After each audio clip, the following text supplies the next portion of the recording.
Good evening. Welcome to the March Home. I'm Amy. We are without Brian Anderson this week. He had to go away to Ireland. He's helping out with a retreat that they're doing with Special Forces guys there, along with ART training and research, international training and research. So it's a tough job, but somebody's got to do it. So it's just us, and Hero is here, of course. But we have a very special guest this week, and it's Dana Douglas. Welcome, Dana. Thank you. Before I get into too much, I want to explain, our folks have heard a lot about Patriot Service Dogs, which is where Hero came from. It's a program that Hero came from that trains dogs for veterans who are in need and could use a service dog. But you came from the WOOF program, right? And that's something, the WOOF program is part of Patriot Service Dogs. Can you tell me a little bit more about that? The WOOF program is Women Offering Obedience and Friendship. That's right, okay. Oh. And the Hero came in at 8 weeks old, and they're trained for 2 years. They go through extensive training. It's 7 days a week. The dogs are with us all day. And we have a schedule, like at 8 o'clock in the morning, we take 30 minutes each time, and we go in and we teach them, as puppies, it's called puppy push-ups, sit down, stand, stay, and things like that. And it's a strict regimen they're on. That's awesome. So, yeah. I've always wanted to hear a little bit more about how Hero was originally trained. I get a lot of folks that stop us, and they'll see him with his service dog vest on, but they'll ask, how he's behaved so well, and I'm like, you have no idea. I mean, I always encourage people to train their dogs, but he gets this training that is so specialized because it's every day and it's 24 hours a day that they're with you all, right? Tell us about the WOOF program. It is part of an inmate training program at a women's prison, correct? Right. It's in Lowell Correctional, and Miss Julie Sanderson is the director, and she brings the puppies in at 8 weeks, and you have to start out as like a dorm worker, and she watches how you are motivated, if you're efficient, if your work ethics, and that's determined how you move into the program. You start off as, with like Humane Society dogs, and then you get a service dog, and you get him as a puppy at 8 weeks. And I was honored. I was a dorm worker when Hero come in, and he lived across the room from me. Oh. And he was just a puppy, and I was very close with his trainer, Allison, and she did amazing with him. And that is what started changing me. I used to watch her, and I was like, oh, I'm amazed that a puppy can do that. At 8 weeks old, sit down, stand, stay. And then I would watch how she gradually increased, the distraction, the duration of it. She'd walk across the room or leave. And it's a lot into it, and she was amazing. Wow, that is awesome. I'm just like, I'm getting chills right now because I love Hero so much, and I know how much he gives back to Brian and how important he is and the special bond that they have.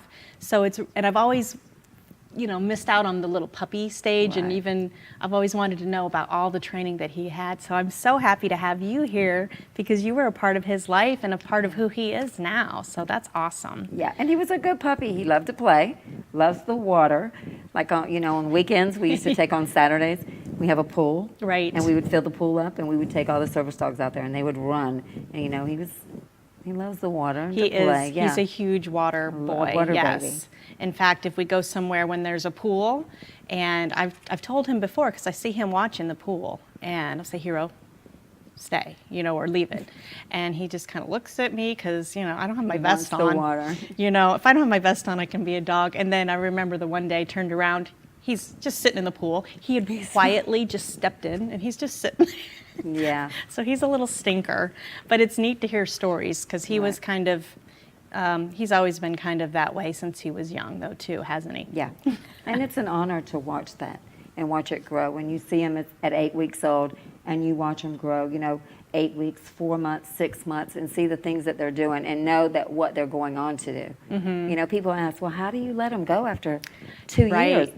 But it's the bigger picture. Right. You know that when you start into this, it's a life-changing experience for you, for the dog, for the veteran. Right. Because they're going to help somebody. Yes. And it's beautiful. I know, we're talking about you, aren't we? Well, tell me a little bit more about you then and how you got into this program and what it's done for you. I've been to prison multiple times. I was on drugs and in and out of the prison system.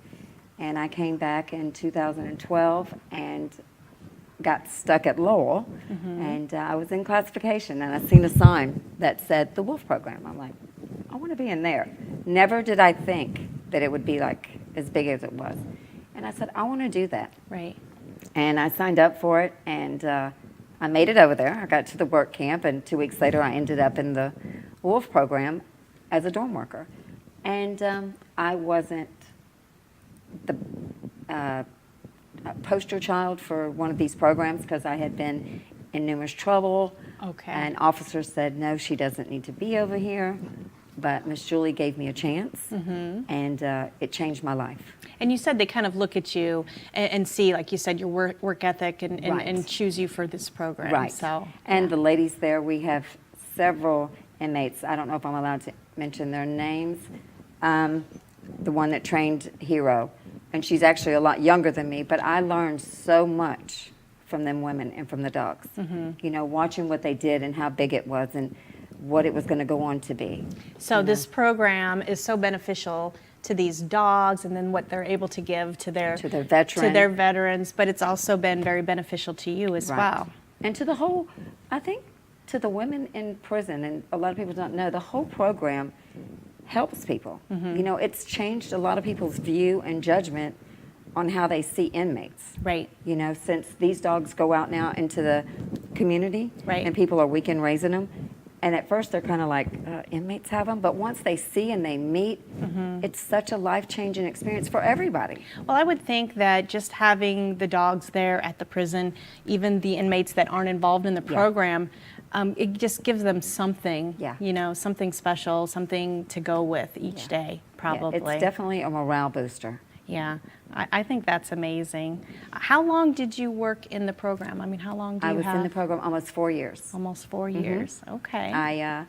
I had a service. I had 2 dogs actually that I worked with. My last dog placed March the 4th of this year. Okay. And he's with his veteran now. Okay. Yeah, and he's doing amazing. I was telling Julie, I said it's so honoring to look and see. You know, I follow Hero, and then I look at Billy, and I'm like, I did that. Do you get some interaction then or feedback about how the dog's doing, Yeah. Billy? Okay, cool. Because Hero, you know, has his own Facebook page. Yeah. So I try to post every so often and stuff, or you might see stuff on the Veterans Alternative page, but yeah, he gets his photo taken quite a bit, and he's out and about a lot. Yeah. So it's easy to kind of keep up with him. Tell me a little bit about what you're doing now. You're not in Lowell any longer, No, right? I got out in May. Okay. And I was trying to stay in the area because I wanted to work with the dogs there, but was not able to find transitional housing. They had closed. So I moved to Pensacola, my hometown. And I'm there now. I currently volunteer at the Humane Society, and I'm working. But I've also got involved with Julie Sanderson. Okay. And I've taken Bradley, who is a service dog. I've taken him home twice to expose him, you know, to stores, banks, restaurants. Right. Taking him out. I've taken him to the battleship, USS Alabama. Okay. So I'm doing things like that. And then I'm here now. I did Not So Scary at Disney. Right. So, yeah, I'm doing good things. And that's kind of when you're talking, what you were just talking about there is exposure. So once the dogs are trained, you take them out and expose them to things in public that might be distractions, right? So they know how to interact with their veteran and be of service without being distracted from all the things out there in the real world, right? They're trained. They start at 8 weeks. In like 4 or 5 months, she likes to start taking them out. She's got what's called weekend raisers. They're people, you know, that take them out for the weekend to restaurants, to banks, to stores, just walking into events like at night, letting them see music or, you know, walking on a highway because they're not used to seeing cars passing and things like that. Okay. I know that it had to have been done very extensively because Hero goes everywhere with us. So we kind of always do exposure visits for him, all the time, every day, but he's not scared of much. Yeah. We joke about how he's scared of the cat, and he's created a good friendship with the cat now. But the only other thing he's been scared of is like a giant plastic animal. Right. There's a restaurant that has in front of it Sam Seltzer's, I think it's called. It's over by the mall downtown here. And every time we walk past it, he doesn't know what to think of that giant plastic animal. Yeah. Is it real? Is it not? So Kind of just curious. Yeah. Sometimes if you take them up and just let them see it. we do. Get 'em We close. always do. But we don't go there very often. But Yeah. we've been past there a few times, and we giggle every time because he's always like, I don't know what that thing is. Yeah, I was telling Julie, when I took Bradley to Walmart, and he was great, and all of a sudden they turned the fans on, and the balloons started flipping. He was like, what happened? Yeah. He it's didn't know. just something that they Yeah. haven't seen before. And- There's always going to be something like Right, that. and the girls in the prison, see, they don't have things like that to train with them. Right. So that's what weekend raisers and things like that help and come into play, because we can only train them. We have them 24 hours a day, 7 days a week. Right. But the balloons, and we try to dress up in there and put little things on Right. to, get them used to, like, not so scary, having little Yeah. costumes on. Whether kids pulling on them Right. or things, kids will put stuff on them. It could be Right. anything like that. And we start that young. When they're puppies, Yeah. we start pulling them in the rooms. Yeah. Pulling them by their ear a Yeah. little bit, by their tail. just to get them Just to used get to them those used to it. things that Playing can with their happen in mouth. life. That's just stuff that happens with dogs. That's pretty awesome. Well, I guess if you wanted to find out more about Patriot Service Dogs, you can go to the website, which would be patriotservicedogs.org. Okay. And on there, does it talk about the WOOF program as well? Yes. Okay. So if anybody wanted to volunteer, maybe donate, find out more, if you're a veteran and would like to get a dog, that's the place to go. So, all right. Thank you very much, Dana, Yes, for thank being you. here today. Thank you. We will be right back after a short break, and we will be with our guest, Tony Gross. 81% of consumers search online before even setting foot in a store. We help you create a strong foundation for your digital reputation. We help build your online presence to improve search engine rank and make sure your business information is correct across the web. You could do all of this on your own, but why would you spend more than 300 hours a year working on this? You have a business to run. Save time and put our software to work for you.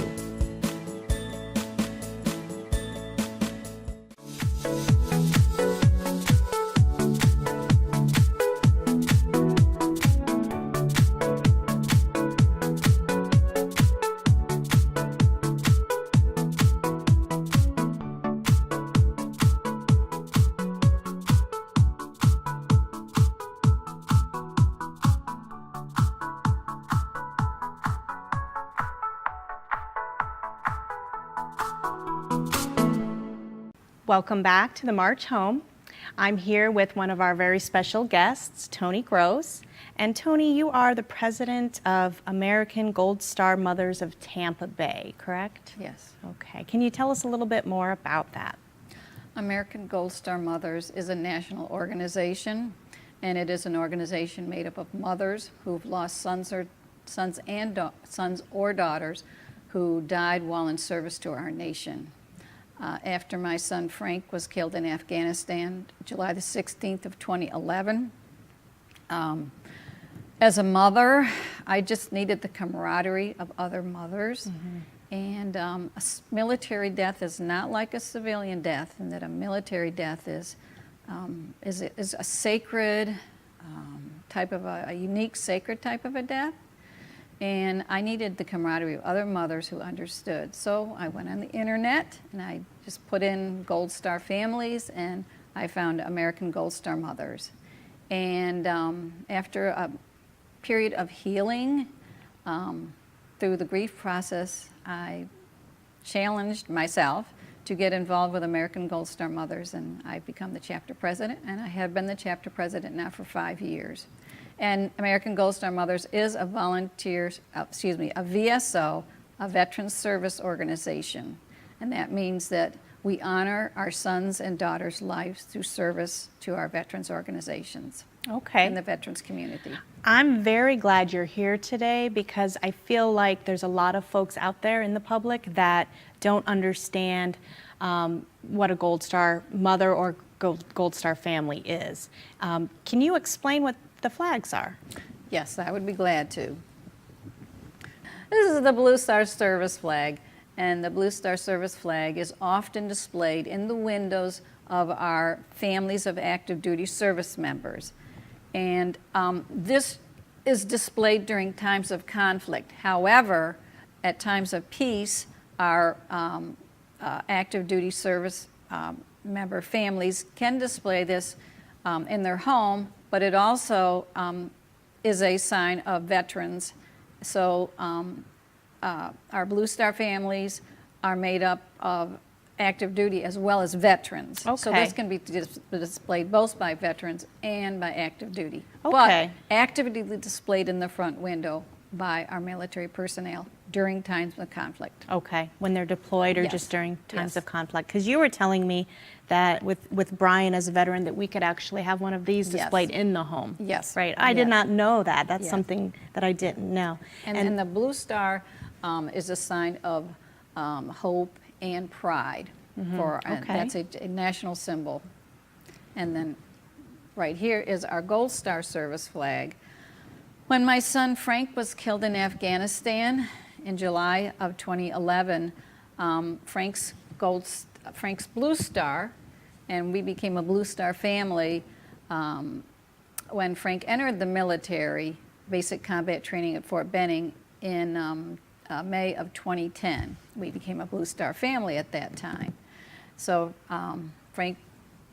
when Frank died in Afghanistan, a gold star is placed over the Blue Star, and it's called When the Blue Star Turns Gold. And that Okay. is indicative through the Department of Defense of a family whose loved ones has paid the supreme sacrifice.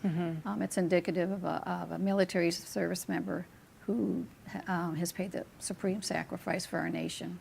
Okay, and then so now it's a Gold Star family Yes. and you have this flag. Yes. Generally, a Blue Star service member will present this to a Gold Star family. Okay, okay. And tell me a little bit about the Gold Star awareness. After Frank died, and as I visited many military bases, and as I did speak to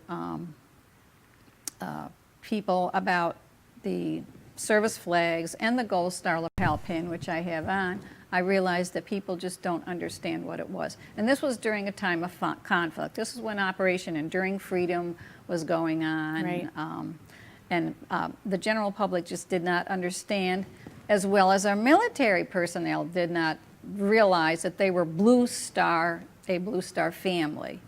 So I felt that I needed to create an organization to bring awareness as to the Gold Star, what the Gold Star means, and the pins and the symbolism behind that. Right. So thus, I have worked on a DVD and worked with a production company to make a brief DVD, which we do show when we do presentations. To bring awareness so To that bring folks awareness and understand what the educate the Gold public. Star is Yes. and the Blue Star Yeah. is. And But- you're the founder and the president Yes. of the Gold Star Awareness. Yes. And Okay. additionally to educating, we also help Gold Star mothers and families with financial needs as well.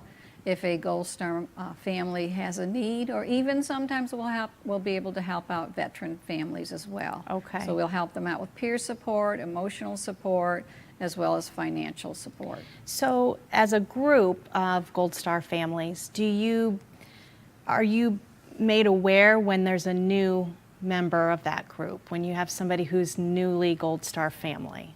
Well, and what do you do at that point? the Blue Star Mothers of Greater Tampa Bay, they do notify us of deaths because they go on the Department of Defense website and they are notified. Okay. And then they will connect with us, and then we'll work with the Blue Star Mothers.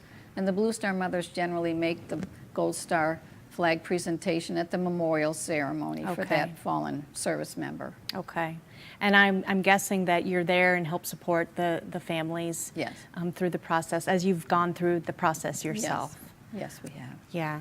Yeah. I know that I had your husband, Craig Gross, on the show before with Brian and I, and he talked about Frankie's Patriot Barbecue. Yes. And that came about your son. Can you tell us a little bit about that? I will speak briefly about Frankie's Patriot Barbecue. Of course, after Frank died, we did go through a period of mourning and grief. But as we found different services and support groups that helped us, such as Grief Share. Now, if Veterans Alternative had been in place then, we would have sought out Veterans Alternative for help through our grief process. But we became involved with groups such as Grief Share, and we found that that we healed through serving others. And for Craig, that took on the shape of becoming a restaurant owner. And Craig had a vision, and I believe it was a vision from above, a vision from God, to honor Frank through starting a restaurant. And the restaurant is named after Frank. Well, thank you very much. I mean, I mention it because I know that Frankie's Patriot Barbecue is going to be part of our Freedom Fest this year, and we're very excited about that. Yes. But I wanted you to talk a little bit more about, you said when you all went through your grieving process initially, and places like the Veterans Alternative weren't in place yet. You went somewhere else. Can you tell us about that?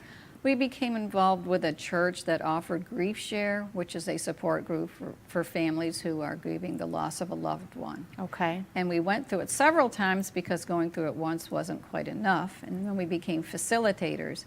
And both Craig and I felt a tugging on our heart that we did need to get out in the community to serve. And for Craig, that took on the form of becoming a restaurant owner and opening Frankie's Patriot Barbecue. Right. But for me, being married for 41 years, I felt like I needed to branch out in a different direction. So I volunteer serving different veterans service organizations. Okay. So I volunteer at the Fisher House at James A. Haley VA Hospital, as well as at the USO at Tampa International Airport and the USO Day Room at James A. Haley VA Hospital. Okay, so that's something that I really didn't know. I was always, when I think of Frankie's Patriot Barbecue, I always think of the both of you, but it was more of Craig's thing to get started, and you have your own kind of avenue that you went. Tell me about this. What can you tell me about that? Well, I volunteer at the Fisher House every Wednesday evening, and the Fisher House is like a Ronald McDonald style home for our military families whose loved ones is receiving treatment at James Haley Hospital. So every Wednesday night we supply a beautiful 5-star meal for our Fisher House guests. Oh, wow. And my husband and Frankie's Patriot Barbecue provides a meal for the families. So one Wednesday night, a young man came into the Fisher House, and his name was Daniel. And Daniel here, right? Daniel right here, and he was receiving treatment. And it turns out that Daniel was a good friend of my son's when they were in high school together. Really? So it was an amazing cycle of blessings, I guess, or God's timing that Daniel came into the Fisher House, and it just happened to be the night that Craig and I were serving. And Daniel had suffered traumatic brain injury, and his mother had said, he probably won't remember very much about you. But when we began to talk to Daniel, and he shared with us, he said, do you remember when I came to your house and shot the BB gun with your son Frank? I'm like, no, I don't, but you remember. So, and for his mom, she said that it was the first time that he had really remembered way back then. Something like that so far back. Yes. That's amazing. I think that's awesome because, we have friends, and currently we have friends that are at the VA recovering. So the fact that you go in there and serve is really, it means a lot because they're stuck there for sometimes months and months and even over a year sometimes with recovery there. So I used to, I worked in the spinal cord injury unit at James Haley as a feeder. Really? And I remember one particular time I took Craig's Barbecue with me and into my one patient's room, and I took the hospital food, which I think was Swedish meatballs. And I put both of them next to each other, and I said, what would you prefer today? Would you prefer this, and we're not sure what it is, or the Frankie's Patriot Barbecue? And because he had a tracheotomy, he said, ma'am, I want the barbecue. Yes. So it took about an hour to feed him, but you know, it all goes back to the fact that our healing, Craig's and my healing, has come as a result of service to others. And I think that's a common thread for a lot of folks. And we get our own healing through helping other folks, you know. I Yes. think that's partly how Brian started the Veterans Yes. Alternative. Yes. Yes. And it's amazing to hear other Yes. people's stories as well. Yeah. I know as a nurse with feeding someone who, you know, has had a tracheostomy or a tracheotomy, it is a slow process. So for you to volunteer, you know, that's, you know, very honorable for you to be able to do that. So Yes, that's awesome. And speaking about the Veterans Alternative, I was at a Veterans Council meeting in Hillsborough County, and I believe it was Dr. Kipp. Is that Okay, correct? yes, Dr. Kipp. Do you want me to go into Yeah. that? Okay. Dr. Kipp was our special speaker that night, and I had brought Craig with me, and I'm a member of the Veterans Council of Hillsborough County. And Dr. Kipp talked about accelerated resolution therapy. And I looked at my husband Craig and I said, you need that, because Craig had been suffering from inability to sleep. Insomnia. Insomnia, irritability, and things like that. And so as a result of that presentation that Dr. Kipp gave that night, Craig got connected with the Veterans Alternative. I'm so and happy. Has been coming to Veterans Alternative for treatment. And Craig was actually able to sleep after being a recipient of the ART. I love it. I love it. And you and Craig are both such good friends of ours now, and we've had such a great relationship that's grown. So that's awesome. I thank you so much for being here. Thank you for having me Thank you, here. Tony. Thank you to our guests, Tony and Dana, for being on the March Home this week. Thank you very much. Brian will be back next week, so stay tuned, and we'll see you then.